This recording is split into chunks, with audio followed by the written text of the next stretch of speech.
Si a mí me ponen a elegir entre Carlos Gardel y Julio Sosa, sinceramente esto como que me digan a quién querés más, a tu papá o a tu mamá.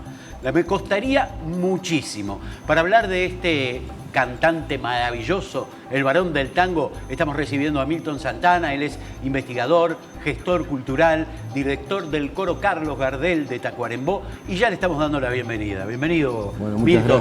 Muchas gracias, un gusto como siempre. Y autor de este libro, Pa' que sepan cómo soy, de Julio Sosa. ¿En qué época vivió Julio Sosa, Milton? Tuvo una vida corta. Una vida corta, 38 años. Nació en 1926, falleció en 1964. Es decir, logró vivir la época de oro, la década de oro del tango, en la década del 40, y el declive a mediados de la década del 50 del tango, y que él después lo resucitó. Así que bueno. Ahora, ¿qué faltaba en la vida de Julio Sosa? ¿Qué faltaba conocer que a vos te llevó a investigar y escribir este libro? Bueno, en primera instancia yo creo que hay dos vertientes. Una es, estamos realizando un trabajo para tratar de masificar el tango, poner el tango en el lugar que corresponde. Estamos trabajando sobre el origen del tango, sobre la historia del tango. Hace 2 años publicamos el libro de Carlos Gardel, el más uruguayo de todos, y ahora, bueno, venía a continuación el de Julio Sosa. Eso por un lado. Por otro lado, Julio Sosa, si bien se conoció lo que fue y realmente se lo recuerda por su voz, su presencia, pero hay una serie de aspectos en su vida que fueron muy traumáticos. Él se presentó como un hombre muy rebelde, yo siempre digo rebelde con causa, y bueno, él tenía una carga muy fuerte, ya desde el conocimiento de su concepción y su nacimiento, y después cosas que le pasaron en su vida, y creo que eso, es decir, para poder entender hay que conocer. Primero debemos conocer para luego entender realmente quién era este hombre, ¿no? Que realmente se transformó en un ícono del tango y que está prácticamente, siempre se menciona Gardel o Sosa o Gardel y Sosa, ¿no? Es decir, hay que llegar a la altura de Carlos Gardel. Hay una entrevista maravillosa que le hacen a Julio Sosa donde él opina de Gardel. ¿Qué dice? Exacto. Bueno, él dice que Gardel fue oportuno hasta para morirse. Porque en definitiva dice, bueno, lo hizo en el apogeo de su carrera y ha sido recordado de esa manera y no como otros, y nombra algunos deportistas que luego la vida los fue llevando hacia un fracaso, que incluso algunos, nombra a un boxeador que luego ya era muy veterano y volvió al ring y realmente hizo papelones, ¿no? Entonces es como que dice, bueno, Gardel fue todo, fue lo máximo, pero también fue oportuno hasta para morirse. ¿Cómo tuvo esa relación o mejor dicho, le hizo sombra a Gardel? ¿Imitó a Gardel? No, incluso está acá reflejado en un reportaje que le hacen a Julio, cuando él dice, hay muchos cantantes que cantan como Gardel o tratan de imitar a Gardel, y el público se queda con los recuerdos de Gardel, no de ese cantante. Para meterse con el repertorio gardeliano, que no es fácil, que Sosa lo hizo y que le fue muy bien, hay que hacer el repertorio de Gardel, pero con su propia característica, con su impronta, que fue lo que hizo Julio Sosa. Entonces, hay temas que cantó Gardel, que los canta Sosa, y que al público le gusta a ambos. Incluso algunas personas dicen, me gusta más Sosa que Gardel en algunos temas. Quiere decir que eso fue el único hasta el momento que ha logrado hacer un repertorio gardeliano y que se lo reconozca, no recordando a Gardel, sino al propio intérprete. Ahora bien, ¿él triunfa en el Uruguay y se va a la Argentina o es al revés?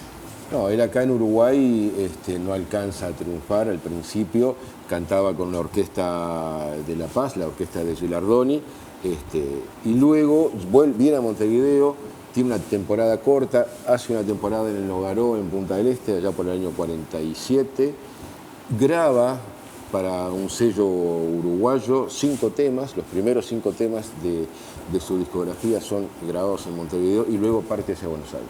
Él siempre, desde niño ya tenía planificada su vida, él decía, yo voy a ir a cantar tangos a Buenos Aires.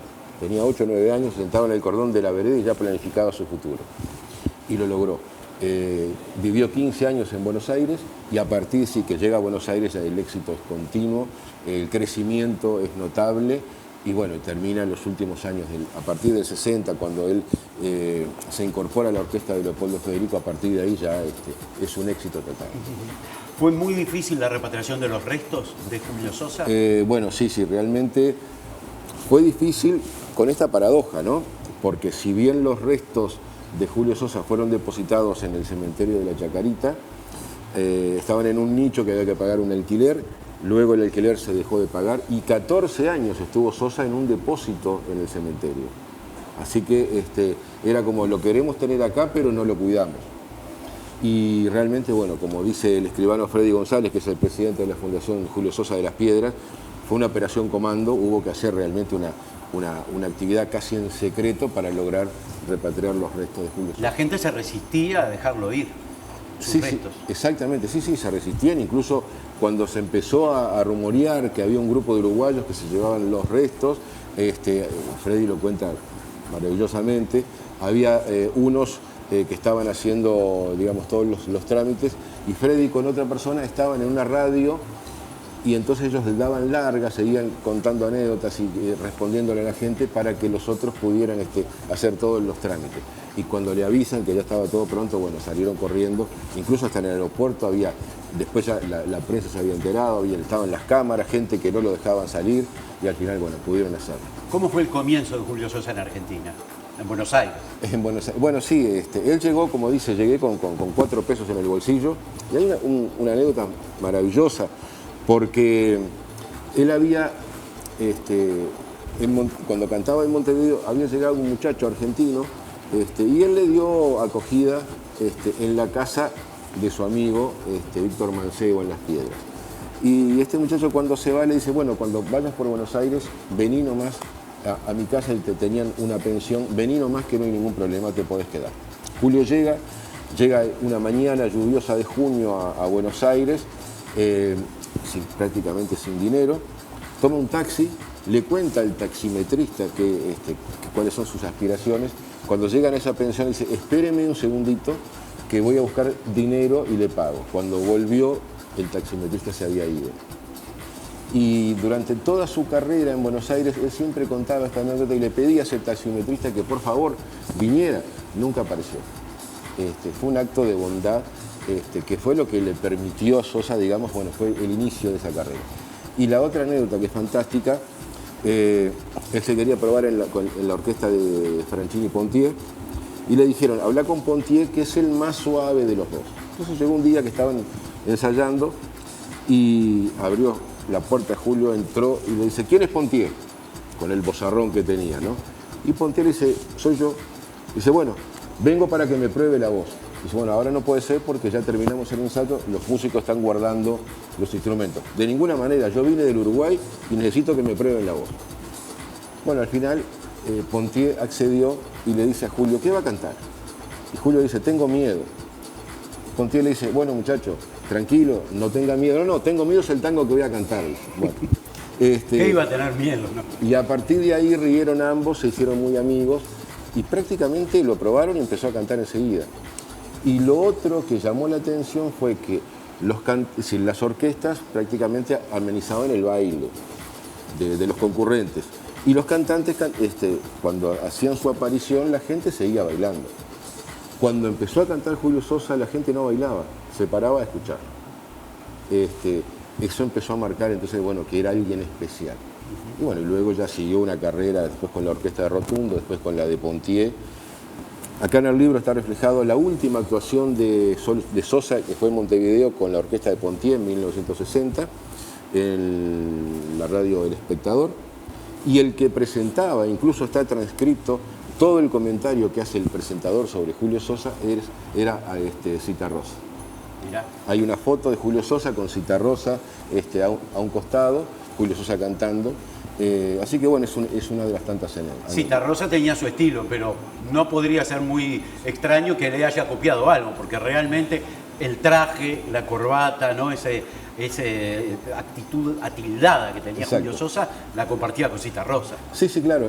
Creo que el Citarrosa también un poco se espejaba en Gardel, ¿no? El tema del peinado, del traje, cantar con esa prestancia, con esa forma, era un poco también copiarle o tomar, digamos, la estética de Carlos Gardel. ¿Cuál fue el final de Julio Sosa? Bueno, final trágico. Él tiene el accidente el 24 de noviembre de 1964. Un día antes, a la prensa, él vuelve a mencionar que Gardel había sido oportuno de la forma que murió. Dice, a mí no me gustaría estar en el lecho de dolor y sufrir una enfermedad. Yo preferiría morir de la misma forma que murió Gardel, en el auge de la carrera y estrellado con un auto. 24 horas después sucede eso. El último tango que cantó Gardel en la gira en Uruguay, que fue la última actuación en público, fue el tango La Gallola. El último tango que cantó Julio Sosa fue La Gallola. Hay muchas coincidencias, desde su nacimiento oscuro de ambos hasta la forma que murieron, ¿no? La verdad que es un libro maravilloso, tuve la oportunidad además de leerlo y sinceramente la figura de Julio Sosa, que si bien puede estar hoy por hoy opacada en cuanto a la difusión de la figura de Carlos Gardel, la verdad que tiene todo el mérito para estar exactamente a la altura del mago. Exactamente. Maravilloso. ¿Está en las librerías entonces? Está en todas las librerías. Una cosa que tiene también este libro es unas fotografías espectaculares. Para aquellos que no vivimos en esa época, pero que tanto escuchamos, ¿no? Ya sea por nuestros padres o por nuestros abuelos, realmente es como completar un puzzle ver esas fotografías. Exactamente, las fotografías, y no nos olvidemos que hay una entrevista a un representante de la familia biológica de Julio Sosa, una figura político trascendente en nuestro país, que fue intendente, senador de la República. Tuvimos una entrevista, él nos confirmó y nos autorizó a publicarlo, que bueno, que Sosa, el apellido no sería Sosa, sino tendría otro apellido, con un padre biológico, que si bien en los corrillos se comentaba, pero ahora está confirmado, está publicado, está autorizado, ¿no? Más parecido a Gardel imposible. Totalmente. ¿No? O Gardel a Julio Sosa. Milton, muchísimas gracias por estar con nosotros, Por favor, por haber escrito este libro que sin duda va a ser un aporte fundamental para entender la uruguayés, ¿no? Y por qué del éxito de estos maravillosos cantantes. Exactamente. Nuevamente, muchas gracias. Gracias a ti.